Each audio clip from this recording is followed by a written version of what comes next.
여러모로 참 요즘 시기가 어렵죠. 여러 가지 경제적으로나 상황적으로나 참 어려운 시기입니다. 뭔가 이렇게 뉴스를 보거나 하면 지금 상황도 안 좋다는 얘기도 너무 많이 나오지만 또 앞으로도 우리가 그렇게 잘 할 수 있을까, 잘 살 수 있을까라는 희망과 기대를 가지게 하는 소식보다 도대체 어떻게 살아야 되나라는 걱정이 앞서는 어떤 전망들이 많이 나오죠. 현재 상황에 대한 분석, 또 미래에 대한 어떤 기대감들이 참 우리의 삶을 참 어렵게 하는, 우리의 마음을 또한 힘들게 하는 그런 시절입니다. 그래서 참 요즘 더 간절하게 제가 뭐 할 수 있는 게 없잖아요. 그냥 기도하는 겁니다. 제가 더 간절하게 성도님들을 위해서, 성도님들의 삶을 위해서, 가정을 위해서, 뭐 사업을 위해서 걱정도 많이 하고 기도하게 됩니다. 뭐 단순해요. 정말 하나님 그 성도님들 하시는 일이 좀 잘 됐으면 좋겠습니다. 막혔던 일들이 좀 잘 풀어졌으면 좋겠습니다. 또 성도님들의 오랜 기도 제목들이 하나님 좀 응답됐으면 너무너무 좋겠습니다. 때로는 막 때를 쓰면서 그렇게 간절하게 기도하게 됩니다. 그런데 그런 기도를 드리고 또 그런 소망이 제 안에 너무너무 크고 가득하지만 그런 기도를 드리는 제 마음 한 구석에는 또 다른 하나의 부담감이 있습니다. 그게 뭐냐면 하나님이 만약에 우리의 기도에 그렇게 응답해 주시고 우리가 잘 되고 잘 살게 하시면 우리는 그럼 더 잘 할 수 있을까? 그런 생각을 꼭 하게 됩니다. 배부른 소리 하고 있네. 그런 생각, 그런 지금 내 코가 석자인데 지금 그거 걱정할 때야. 그런 소리, 그런 생각이라고 할 수 있겠지만, 그러나 저한테는 굉장히 중요한 질문입니다. 왜냐하면 우리가 생각하기에, 인간이 생각하기에, 사람들이 생각하기에, 이 세상이 생각하기에 아무리 잘 되고 잘 해결된다 해도 그것의 열매가 우리가 하나님 앞에 더 잘 서게 하는 것이 아니라면, 그렇죠? 되게 중요하죠. 그러니까 우리는 이것이 잘 되고 성공을 하고 잘 풀어지고 우리가 정말 간절하게 했던 것들을 원하는 것을 얻는 것이 너무너무 중요해요. 진짜 중요한데 그것이 정말 우리의 삶에 다가왔을 때, 그것을 내 손에 쥐었을 때, 그 열매를 내가 안았을 때, 그 결과가 하나님을 더 잘 알고 하나님을 더 잘 품고 섬기는 것이 아니라면, 여러분 그것이 우리에게 과연 어떠한 의미가 있을까? 그 기도의 응답이 의미가 없는 것을 넘어서 오히려 우리의 삶의 저주일 수 있지도 않을까, 그런 생각을 하게 됩니다. 그러니까 마음 한구석에는 또한 그런 부담이 있어요. 여러분 다윗의 삶을 보면 마치 롤러코스터 같습니다. 롤러코스터 아시죠? 뭐 옛날에 이제 어른들은 청룡열차지 이러는데, 여러분 그 롤러코스터 타보신 분 아시겠지만 이렇게 그냥 출발하자마자 확 안 달려요, 그렇죠? 처음에 이렇게 그래서 그 인간의 긴장감을, 그 공포감을 더하지 막 높이죠. 그러다가 이렇게 천천히 올라가다가 갑자기는 이제 그 정상에서 수직 뭐 거의 뭐 이제 뭐 땅으로 내리꽂듯이 이렇게 빠른 속도로 내려오지 않습니까? 그때 어떻게 보면 가장 큰 희열이 있고 재미가 있는데, 근데 여러분 이게 이제 놀이동산에 이 놀이기구니까 재미있지. 여러분 한번 생각해 보세요. 여러분 만약 내 인생이었다고 생각해 보세요. 야, 천천히 올라갔어. 정말 뭐 그냥 진짜 힘들었는데 올라가서 정상에 딱 올라갔는데 올라가자마자 너무 빠른 속도로 땅으로 내리꽂힌다고 생각해 보세요. 이게 내 인생이야. 너무 참 비참하고 힘들죠. 근데 여러분 다윗의 인생이 그랬어요. 정상에 오르기까지 정말 오래 걸렸어요. 정말 고생 많이 했어요. 죽을 고비를 수도 없이 넘겼어요. 십수년간 정말 죽을 고생, 과장해 죽을 고생이 아니라 정말 죽을 고생을 해서 겨우 왕이 딱 됐어요. 그래서 막 이제 나름 정비도 다 하고, 예, 나름 이제 진짜 왕권을 좀 튼튼히 하고 그런 시기였어요. 그런데 정말 수직 강하듯이 땅으로 내려 꽂혀지는 상황이 있습니다. 예, 그게 바로 여러분 오늘 읽으신 이 이야기예요. 여러분 참 우리 아까 제가 이 본문을 딱 읽고 나서 아멘이 아니라 이런 반응이 있어야 된다고 말씀드렸다시피 참 우리를 당혹스럽게 하는, 어떻게 다윗이 이렇게 할 수가 있지라고 생각하게끔 드는 그러한 사건입니다. 그런데 사실 당시 권력자, 특히 최고 권력자인 왕에게 있어서는 뭐 충분히 있을 법한 이야기예요. 그렇죠? 그때는 왕이 법이잖아요. 그렇죠? 왕이 원하는 게 법이에요.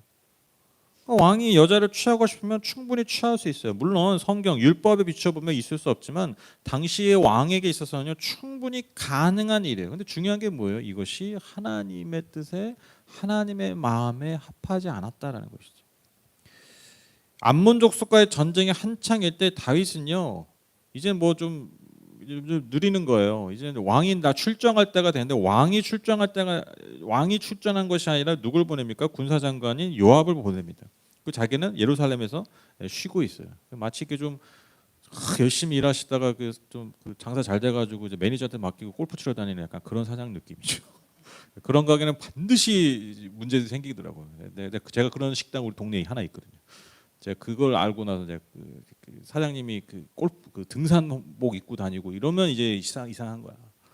사장님이 안 보여. 그럼 이제 여지없이 맛이 이상하더라고요. 그래서 제가 그때 이후로 지금 수년 안 가는 저희 동네 가게가 있는데 자주 가다가 궁금하시죠? 안 가셔도 돼요. 약간 그런 느낌이죠.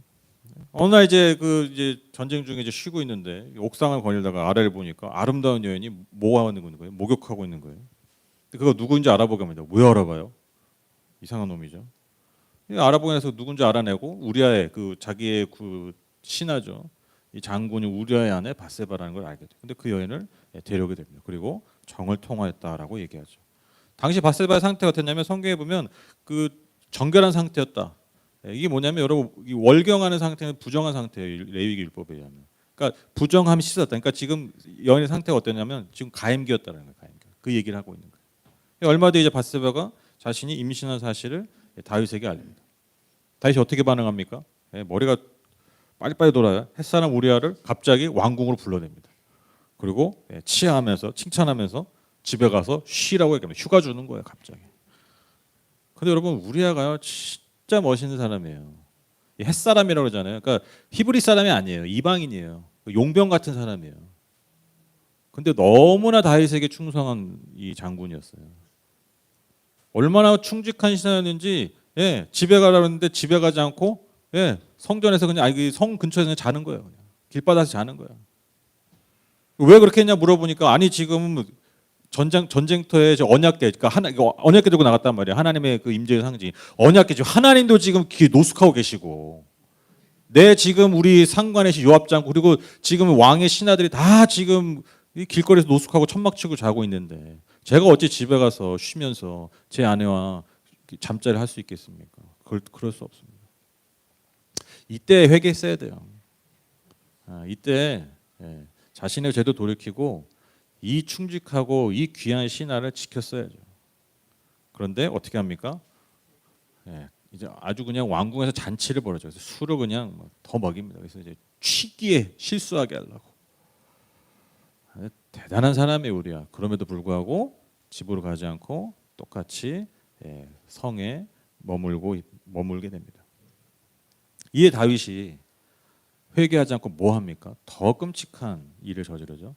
말 그대로 살인 교사를 해요. 살인 교사. 그래서 장군 요압에게 전령을 보내서 가장 치열한 전투에 가장 앞서 우리아를 내보내라. 그리고 막 붙는 것처럼 하다가 우리아만 놔두고 싹 뒤로 빠지라는 거예요. 그래서 혹시나 저기 나중에 그 자녀들이나 누가 영어 이름을 데이비드라고 하려면 시키지 마세요. 데이비드 하지 마요. 데이비드. 다윗이 진짜 참 정말 몹쓸 짓을 한 거예요. 살인 교사란 거예요. 근데 뭐 그럴 만한 신하도 아니고 정말 자신과 이 나라와 민족의 충성을 다 바친 이 신하를 이렇게 비참하게 죽여버립니다. 오늘 읽진 않았지만 이후의 이야기를 보면 결국 다윗의 뜻대로 됐잖아요. 그래서 다윗이 그 밧세바를 자신의 왕궁으로 데려와서 아내로 삼게 됩니다. 그리고 그들 사이에서 결국 아들을 낳게 되는데 27절에 보면 하나님 보시기에 매우 악했다라고 해요. 매우 악했다. 참 이게 보고도 믿기지 않는 이야기죠.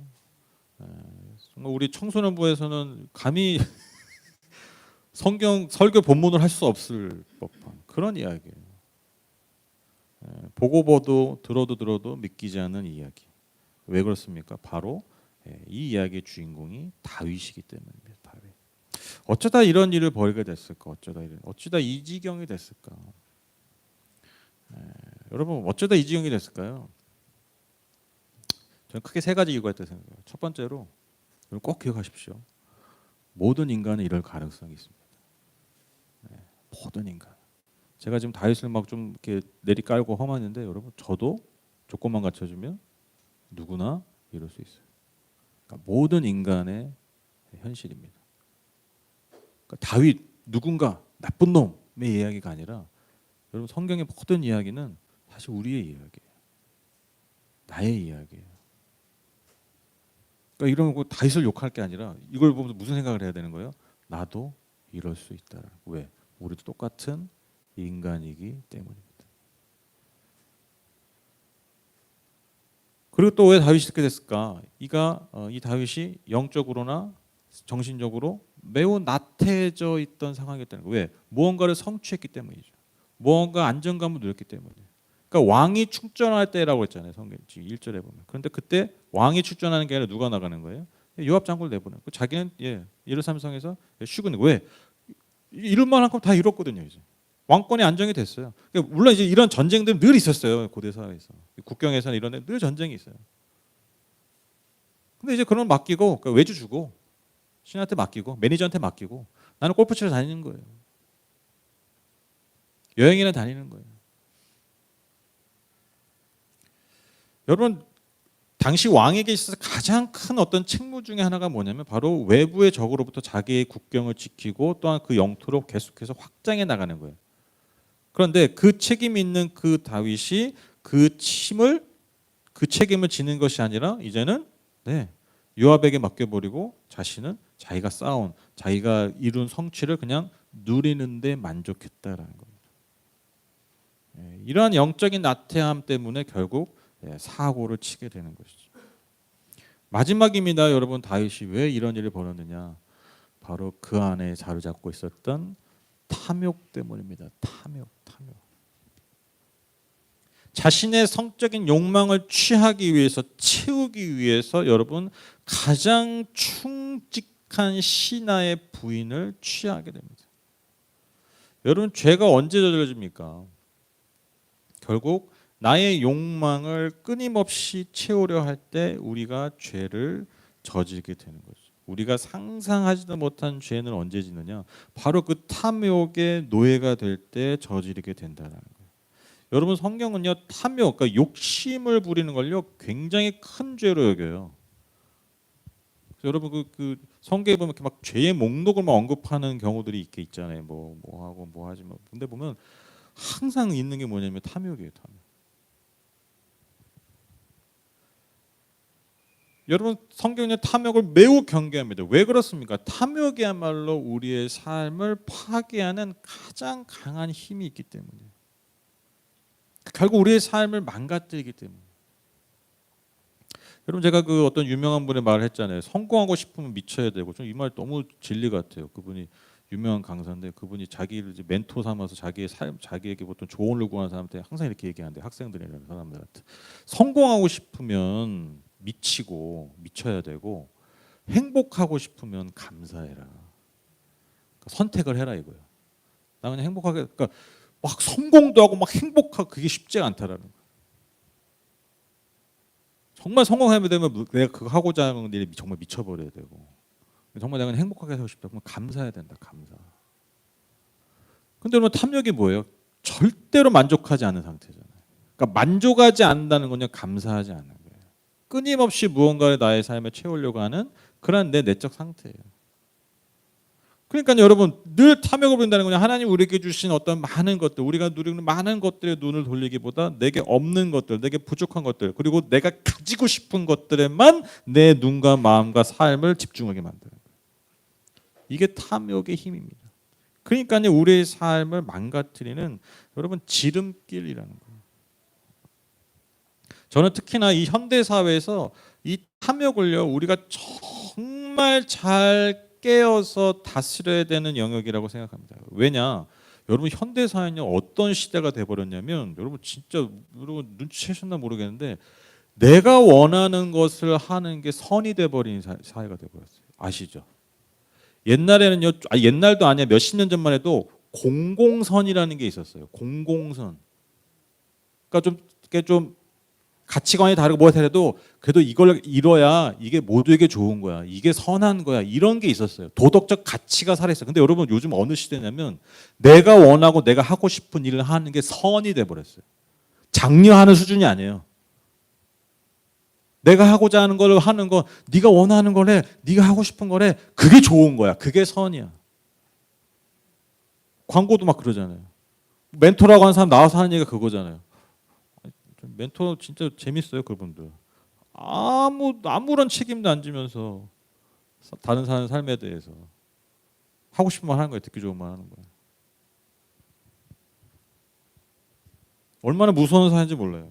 여러분 물론 내가 좋아하고 내가 만족하는 일을 하는 거 너무 중요한 일입니다. 그거 하지 말란 얘기가 아니잖아요. 근데 지금 뭐 어떤 시대가 됐다고요? 그게 절대적 가치가 돼버린 사회가 돼버렸다. 여러분 성경 통독해 보셨죠? 어디 그런 얘기가 있어요? 어디에 그런 얘기가 있어요?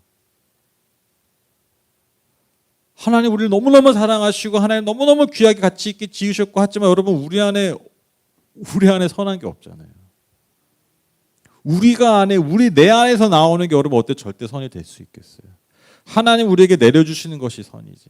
하나님이 우리에게 은혜로 주시는 그 선물에 선이 있고 그 안에 진정한 가치가 우리의 삶에 부여된 것이죠. 여러분 우리 안에서 여러분 절대적인 좋은 게 나오지만 우리 안에서 절대적 선과 가치가 결코 나올 수가 없어요. 제가 이렇게 흥분하면서 얘기하지 않아도 여러분 살아보셔서 알잖아요. 내가 한 십수년 살아보니까 물론 나도 좀 좋은 면 있지만 내 안에 선이 없다는 걸 아시잖아요. 네, 그렇죠. 이거 빨리 인정해야 돼요. 이제 눈치챈 거야. 인정 안 하면 계속 물어볼 거 알아서 네, 이제 주기 잘 맞네요. 네. 지혜로우세요.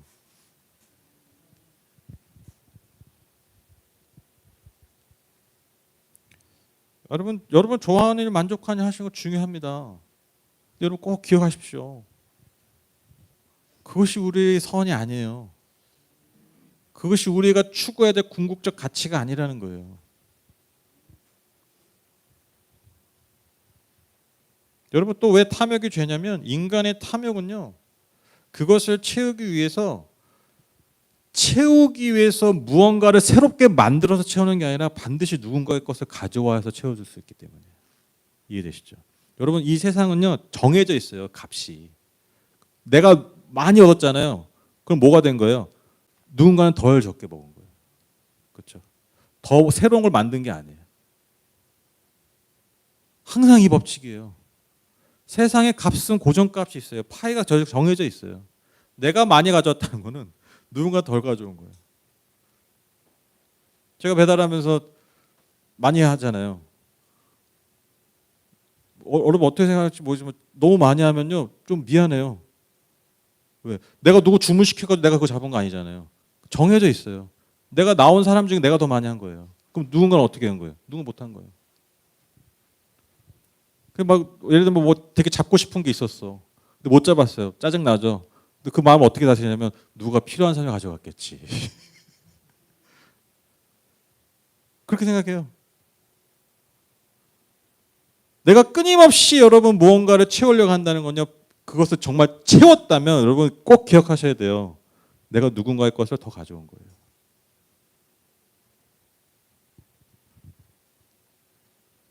생각해 보십시오. 인간이 내가 원하는 것을 다 채우고 내가 원하는 것들을 궁극적으로 결국 채우는 것이 선이 돼버린 사회를 여러분 생각해 보세요. 여러분 세상이 어떻겠습니까? 그게 지옥이에요. 그래서 여러분 탐욕이 죄입니다. 누군가의 것을 내가 더 가져와야 되기 때문에. 그래서 여러분 탐욕은요 항상 힘 있는 자가 힘 없는 자의 것을 갈취함으로써 채워지게 됩니다. 오늘 다윗이 딱 그렇게 했잖아요. 여자를 만들어서 새롭게 만들어서 취한 게 아니에요. 누군가의 아내를 취한 거예요. 그래서 여러분 하나님이 그토록 탐욕을 경계하시고 너무나 싫어하신 이유가 여기 있습니다.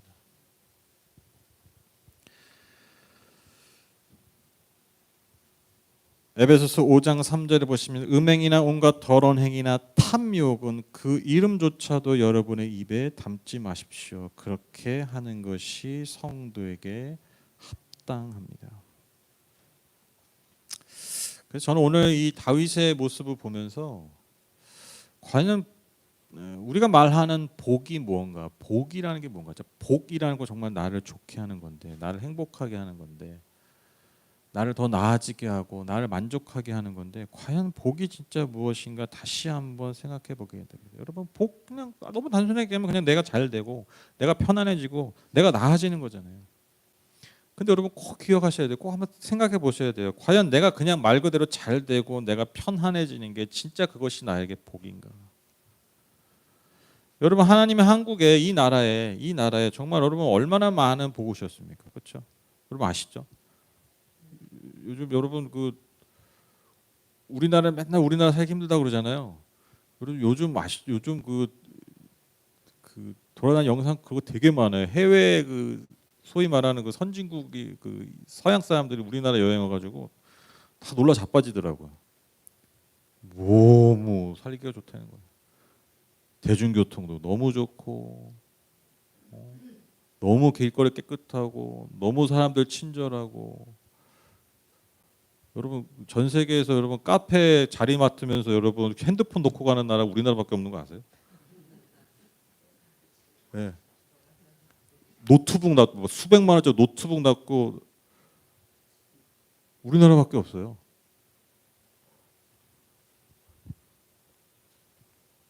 그 기겁을 하는데 외국인 이렇게 뭐 온지 얼마 전에 이런 한국에 카페 가는데 뭐 핸드폰 놓고 계산대로 가면 기겁을 하는데 저 누가 가져가면 어떡하냐. 근데 한국 사람들은 그 핸드폰을 누가 가져갈 게 아니라 누가 내 자리를 뺏어갈까 봐 걱정한대. 네. 진짜로 그런데요. 우리는 그게 디폴트죠. 그게 기본값이에요. 그 지나가다 뭐 지갑 누가 이렇게 가다가 떨어뜨리면 다 항상 주워주고.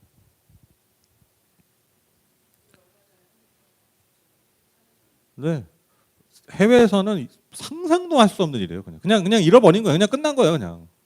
아니 뭐 유럽이나 이런 데는 그냥 내가 지금 내 눈앞에 있는데도 핸드폰이 내 손에 있는데 심지어 낚아채가지고 가져가래. 내 눈앞에서.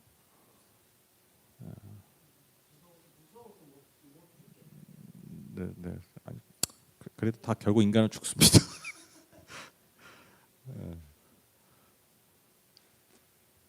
뭐 뉴욕이라 이런데 여러분 뉴욕 얼마나 좋은 도시입니까? 근데 여러분 뉴욕 사람들이 그렇게 지하철 가는 거 싫어한대요. 너무 지저분하고 너무 위험하고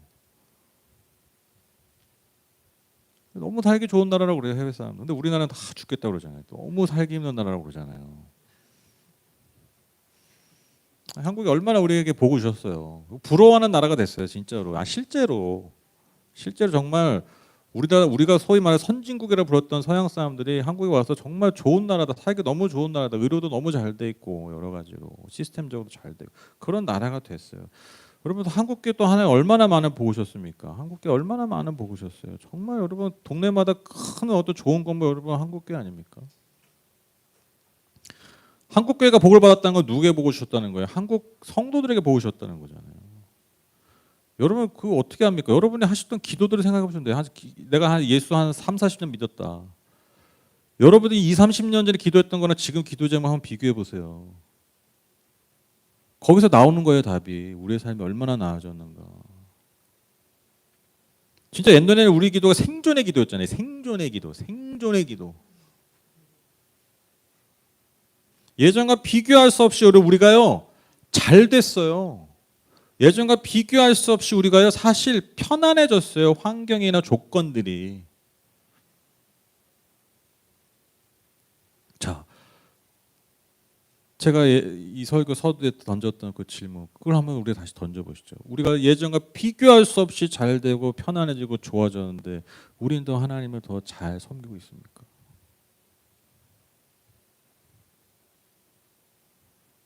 더 하나님을 경외하게 되었나요? 내가 잘 되니까요. 하나님 뭘 좋아하실까? 더 고민하게 되나요? 뭐 하나님 기뻐하실까? 내가 이렇게 잘 되는데, 내가 이렇게 편안해졌는데, 어우, 이 상황을 내게 주신 하나님께 하나님 뭐 어떻게 하나님 내가 어떻게 하나님께 반응할까? 여러분 우리가 이런 고민을 더 하나요? 오히려 영적으로 더 나태함에 빠지진 않았을까요? 다윗은요 얼마나 죽을 고생했습니까? 얼마나 정말 힘든 과정에서 그 왕이 됐습니까? 그런데 하나님 주신 이 놀라운 복을 가지고 오히려 그 놀라운 그 복, 그 힘이잖아요. 그 권력 주신 거잖아요. 그걸 뭐 한 거예요? 자신의 탐욕을 채우는 데 써버린 거예요. 더 많이 얻고 더 많이 취하고 더 많이 채우기 위해서 더 많이 만족하기 위해서 하나님이 그에게 주신 복을 사용한 거예요. 대체 뭐가 복이냐는 거예요. 뭐가. 진지하게 우리가 질문해야 됩니다. 여러분 잘 되면 잘합니까?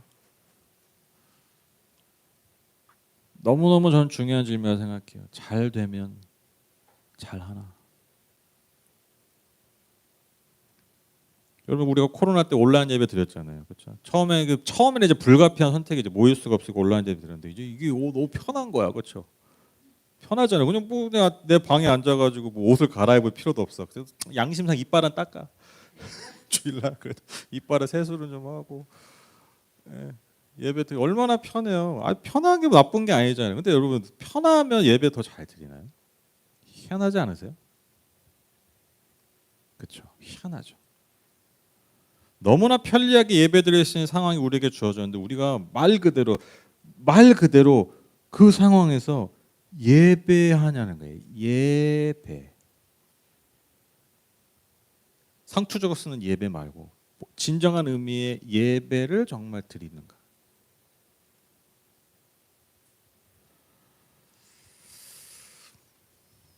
생각을 한번 더 뒤집어 봤어요.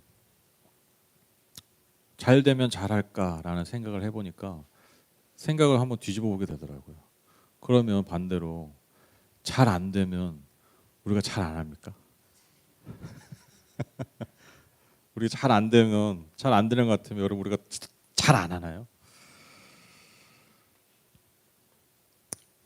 제가 그 찬양 인도를 오래 했잖아요. 제가 한 20살 때부터 찬양 인도를 지금까지도 했는데 뭐 여기 이렇게 신경자매 뭐 이렇게 우리 여기 몇 명의 증인들이 있지만 제가 그래도 좀 잘 나갔어요. 찬양 인도자로. 그래서 뭐 여기저기 불려도 다니고 인정받고 어디 가나 뭐 찬양 잘 한다고 그런 얘기 들었어요. 제가 얼마나 많은 찬양을 불러봤겠습니까? 얼마나 많은 찬양을 인도하고 찬양을 노래를 불러봤겠어요. 뭐 셀 수 없이 불러봤겠죠. 그런데 저는 지금도 그 찬양을 불렀던 순간 잊을 수가 없습니다. 제가 정말 말 그대로 하나님께 찬양했다라고 느꼈던 정말 단 한 번의 순간이 있었어요. 그게 언제냐면요.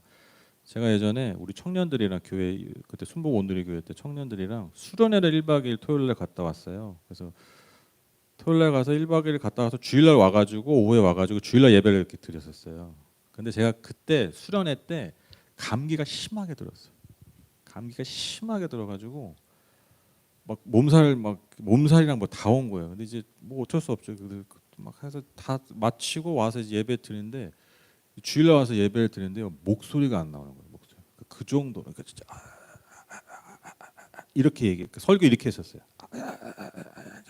그래서 그때는 막 이렇게 이 감정이 이게 없어서 그냥 이렇게 끝냈어. 근데 이제 그때 누가 인도인지 기억이 안 나는데 찬양 제가 이제 회중석에 앉아가지고 제가 이제 찬양을 예배드리는데 목소리가 안 나오는 거예요.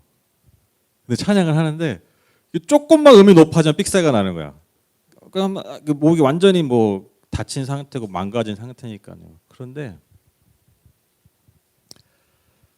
아마 제가 불러봤던 수없이 불러봤던 찬양 중에 가장 못 부르는 노래였을 거예요. 가장 못 부르고 가장 엉망인 곡조에 가장 엉망인 상태로 부르는 찬양인데 제가 정말로 제가 그때 그 찬양 조금만 음이 높아지면 목소리에 삑사리 나고 그때 불렀던 그때의 그 찬양의 감동을 잊을 수가 없어요. 왜?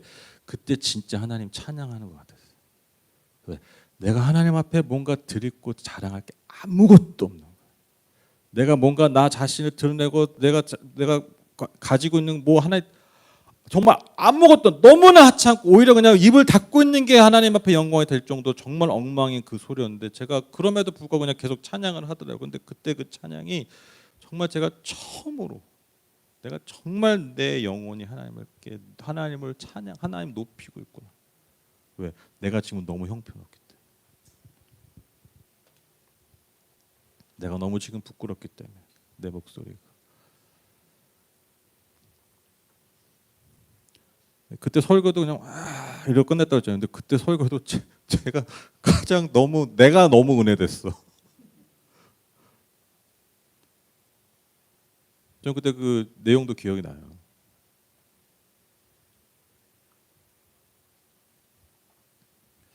여러분 비단 제 개인적인 경험만이 아니라 우리의 삶을 돌아봐도 여러분 그렇지 않습니까? 아까도 목사님이 단번에 대답하셨잖아요. 잘 안 되면 더 잘하죠. 우리의 삶을 돌아봐도 내가 세상과 사람 앞에 그리고 심지어 하나님 앞에서도 뭔가 내세울 것이 없을 때 뭔가 잘 안 되고 있을 때 우리가 더 하나님 앞에 더 간절히 나가고 진실되게 나가지 않습니까? 여러분 마태복음 4장에 보면 예수님이 자신의 본격적인 공생의 사역을 하시기 전에 성령에 이끌려 광야로 나가셨다라고 기록해요. 그리고 나서 여러분 사단에게 3가지 시험을 당하죠. 어떻게 시험합니까? 뭐 성전 꼭대기로 들어가고 뭐 매우 높은 곳에 올라가서 막 망을 보여주면서 이걸 다 뭐 너에게 준다. 그러니까 나를 경배해라 막 이렇게 얘기하잖아요. 제가 이거 보면서 너무 대비가 되더라고요. 여러분 사단은요 시험할 때 어디로 들어가는 줄 아세요? 좋은 데로 데려가요. 이루어주겠다고 데려가요. 절만하면 네가 채우고 싶은 거 네가 가지고 있는 너 안에 솔직히 네 안에 욕망이 있잖아. 그거 다 채워줄게. 심지어 어떻게 해요? 보여주면서 데려가서 경험해주면서 다 채워주겠다고 얘기해요. 여러분 그게 사단의 시험이었어요. 무서운 데 데려가서 겁준 게 아니에요. 무서운 데 데려가가지고 겁주면서 야 나한테 절 안 하면 나한테 제대로 안 하면 나 섬기지 않으면 내가 널 이렇게 하지 않아요. 정말 우리가 가장 원하는 것을 보여주고 실제로 맛보게 하면서 나한테 절 한 번만 해라고 얘기해요. 다 줄게. 근데 여러분 역설적이게도 여러분 하나님의 영 성령이 예수님을 어디로 끌고 가시다고요? 광야로 데려가셨어요. 아무것도 없는 거. 여러분 아시잖아요. 모든 하나님의 사람들이 광야에서 하나님을 만나잖아요.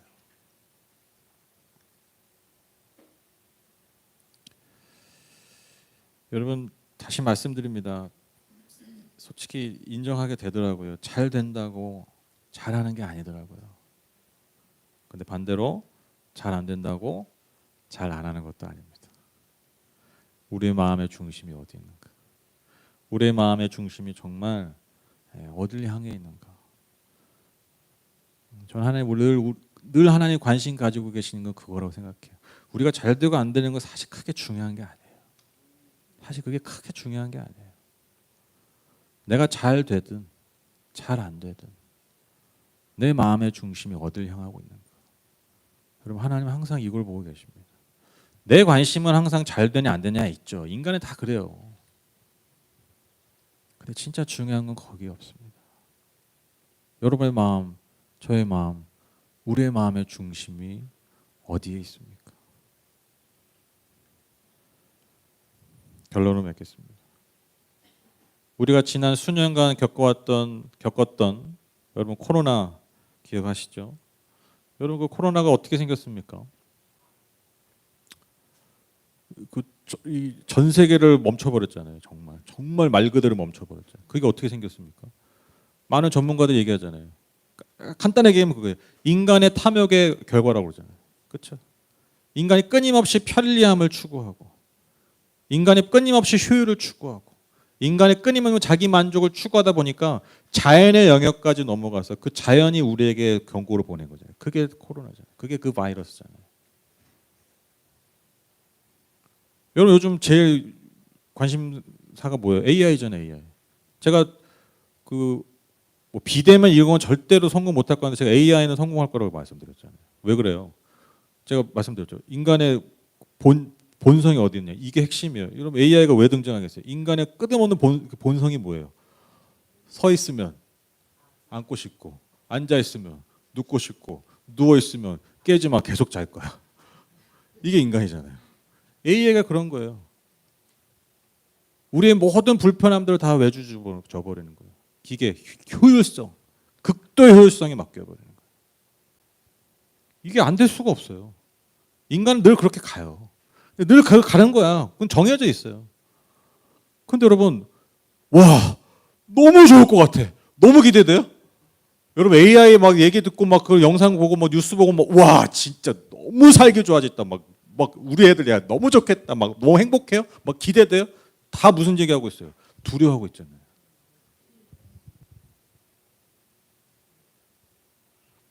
역으로 여러분 인간의 삶을 어떻게 공격할지도 모르겠다는 여러분 그런 두려움이 있잖아요.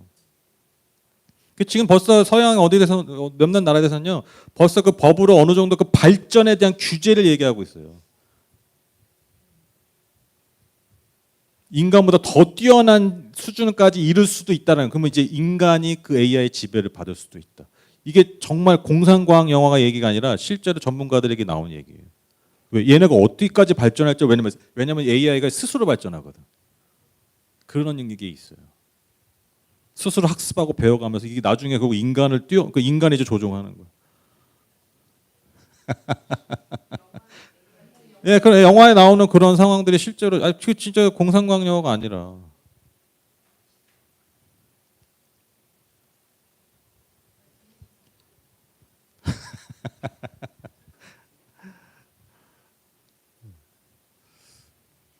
그래서 저는 오늘 말씀 준비하면서 결론을 이렇게 내렸어요. 그래도 잘 되고 싶어요, 하나님. 그래서 더 잘하고 싶어요. 저는 저와 여러분의 소망이 이거였으면 좋겠어요. 하나님, 잘 되게 해주세요.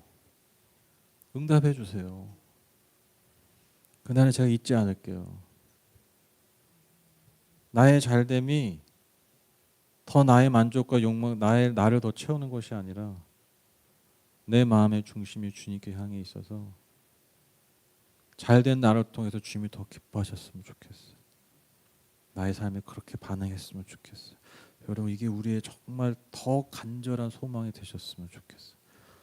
당장 내 눈앞에 있는 기도 제목에 응답에 내 소망의 끝이 있는 게 아니라 하나님 이것을 통해서 내가 더 주님 앞에 잘 섰으면 좋겠습니다. 이게 저와 여러분의 더 간절한 소망이 되시기를 간절히 소망합니다.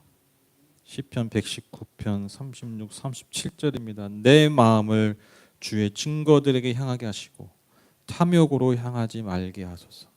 내 눈을 돌이켜 허탄한 것을 보지 말게 하시고 주의 길에서 나를 살아나게 하소서.